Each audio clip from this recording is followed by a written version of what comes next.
Una perturbación tropical está provocando una alerta de inundaciones repentinas en toda la Florida. El sistema de tormentas atraviesa la península cuando empieza la temporada de huracanes, Ailén. Así es, Lindsay, las precipitaciones, como bien mencionábamos, han inundado grandes zonas y bloqueado inclusive las carreteras, pero aún faltan las lluvias más torrenciales. Yani González nos reporta desde Hallandale Beach, así que vamos a pasar directamente con ella.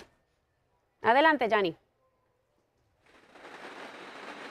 Efectivamente, muy buenos días, un placer saludarles. La situación por acá es terrible. Yo me encuentro justo en Hallandale Beach Boulevard y la avenida 8 del noreste en Hallandale. Y como ustedes pueden ver a esta hora, la calle está parcialmente inundada. Desde que llegamos aquí al área sobre las 3 de la madrugada, hemos contabilizado decenas de carros varados y abandonados en las calles. La policía cerró el tráfico desde la US 1 hacia la playa. Sin embargo, tengo que reconocer que muchos conductores imprudentes se han arriesgado y están transitando por acá, como ustedes pueden ver en pantalla. Estas intensas lluvias y tormentas han generado importantes consecuencias en la infraestructura y servicios en la región. El clima adverso llevó al cierre de un tramo de la Interestatal 95 aquí en el condado de Broward, también en Miami-Dade. Por su parte, el gobernador Ron DeSantis declaró el estado de emergencia en varios condados del sur de la Florida, incluyendo Broward y Miami-Dade.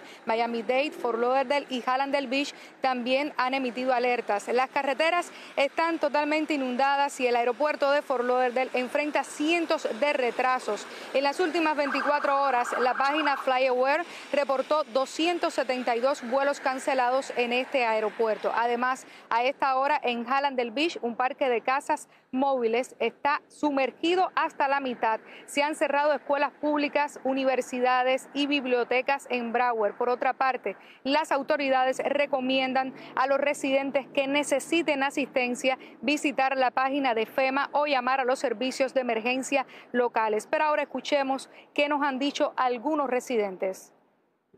Uno tiene el temor de que cuando hay un tipo de inundación pudiera penetrar y dañar muebles y algunos tipos de equipos. Legalmente esta área es el no flood zone, pero hicieron una construcción ahí en la 95 hace como un año, ahora toda el agua de la 95 viene para acá. La realidad es que no esperamos que el panorama mejore mucho por acá, ya que el suelo está saturado y se esperan más lluvias, por lo que estas inundaciones podrían empeorar. Soy Yani González, Univisión. Yani, muchísimas gracias por tu reporte. De hecho, en muchísimos trabajos le han hablado a los empleados para que hoy estén remoto desde sus casas, así que si usted tiene que salir, hágalo con cuidado, pero si se puede mantener en sus casas, es lo mejor. Manténgase atento de lo que dicen las autoridades. Gracias. La Unión Estadounidense de Libertades Civiles está demandando a la administración Biden por la acción ejecutiva que emitió la semana pasada y que bloquea la posibilidad de solicitar asilo a la gran mayoría de extranjeros que crucen ilegalmente la frontera sur del país. La querella alega que la medida viola la ley de inmigración y la ley de procedimiento administrativo del país. Lorraine Cáceres está en vivo desde nuestra sala de redacción con toda la información. Muy buenos días, Lorraine. Adelante. Lindsay, ¿qué tal? Buenos días. Algo que ya se esperaba. ACLU sometió esta demanda en una corte federal de Washington, D.C. en representación de dos organizaciones proinmigrantes, cumpliendo esa promesa de que estaría llevando esta batalla a las cortes. En la demanda, los abogados argumentan que la administración del presidente Biden está violando un estatuto promulgado por el Congreso que permite que las personas puedan solicitar asilo sin importar si llegaron al país o no por un puente de entrada oficial. En la demanda explican que aunque el Congreso ha puesto algunos límites a las peticiones de asilo, nunca le ha otorgado a la rama ejecutiva del gobierno el derecho a prohibir que migrantes soliciten asilo dependiendo de por dónde entren al país. En medio de la controversia que se ha generado por esta orden ejecutiva, agentes de la patrulla de fronteriza en el sur de California han recibido la orden de solo permitir el ingreso a migrantes provenientes de países alejados estados de los Estados Unidos y poner en proceso de deportación acelerada a los originarios de 8 países de Latinoamérica. Estamos hablando de Colombia, Perú, México, El Salvador, Guatemala, Honduras y República Dominicana, países con alta migración a Estados Unidos. Y las personas de Cuba, Nicaragua, Haití y Venezuela van a continuar con la posibilidad de ingresar con permiso de parol humanitario al país. Por el momento, el Departamento de Seguridad Nacional no ha reaccionado a esta demanda de ACLU y no se espera que sea el caso hasta que se concluya y se llegue a un veredicto, pero sin lugar a dudas será una batalla legal que podría tardar meses. Con esta información regreso contigo, Lindsay, al estudio. Muchísimas gracias, Lorraine. Estaremos dando seguimiento porque afecta directamente a toda nuestra comunidad. Gracias.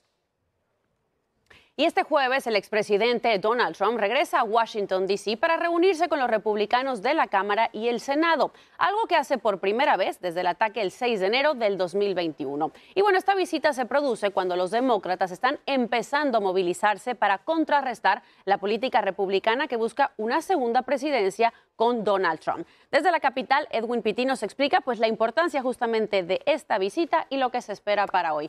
Adelante, Edwin, muy buenos días.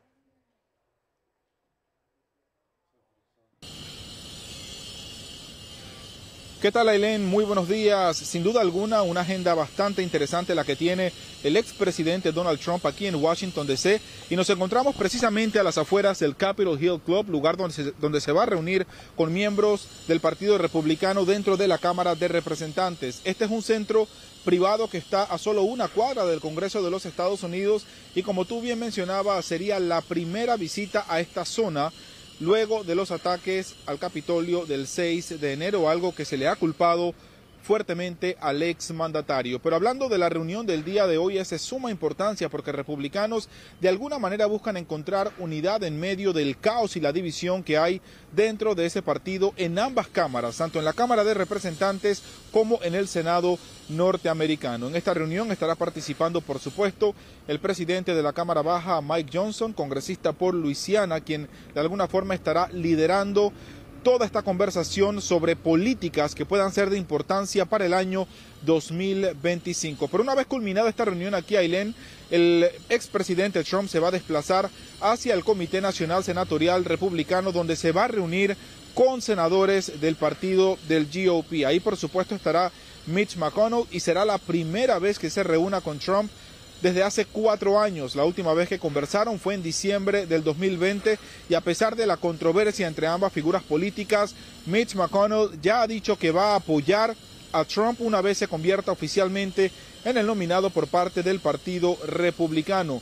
En esa reunión también se estará hablando de la agenda republicana para el año 2025. Sin embargo, hay que recordar que 4 de los senadores que votaron para destituir políticamente hablando a Trump ya han dado a conocer cuál va a ser su postura sobre la reunión el día de hoy. Uno de ellos ha sido claro en que no va a asistir. Estamos hablando de Mitt Romney, quien ya ha anunciado que se va a retirar al finalizar de su mandato. Pero también, por supuesto, hay otros miembros del Senado que quieren escuchar de primera fila cuáles son las propuestas que trae Donald Trump sobre la mesa para definitivamente encontrar esa unidad que tanta falta le hace al Partido Republicano. Por supuesto, hablando de políticas como recorte al gasto del gobierno federal, políticas de inmigración para lidiar con la crisis en la frontera y también protección a programas como el Medicaid, algo que se le ha dicho a los republicanos anteriormente no han querido apoyar. Ailén.